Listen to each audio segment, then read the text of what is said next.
মোমবাতিতে vote দিলে বসবে না, অন্য মার্কায় ভোট দিলে বুঝি যাবে। কেন?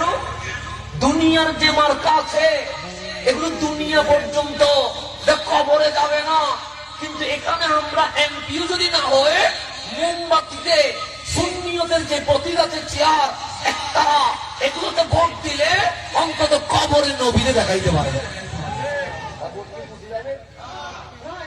আমার ভোট বসবে না, অন্য ভোট বসবে, লিখে রাখেন আমার ভোট বসবে না। কেন? আমি কবরে নবীরে দেখাইতে পারবো ইয়া রাসূলুল্লাহ আপনার জন্য আমরা মোমবাতিতে ভোট দিয়েছি।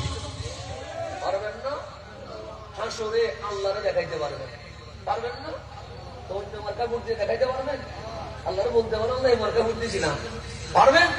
কিন্তু আমার মার্কা দেখাইতে পারবেন। তাহলে আমি যেটা বলছি এটা অনেকে মিসগাইড করবে আপনাদেরকে যে ভোট পৌঁছানোর দরকার কি, সুন্নিয়তে ভোট দিলে এটা পৌঁছায় না, অন্য জায়গায় ভোট দিলে পৌঁছে যায়। এটা নিয়ে 5 বছর, কিন্তু আমাদের সুন্নিয়তের মার্কার নিয়ত এই হাউজে কাউসার পর্যন্ত চলতে থাকবে। তাইলে মার্কা এটা দাম আছে না।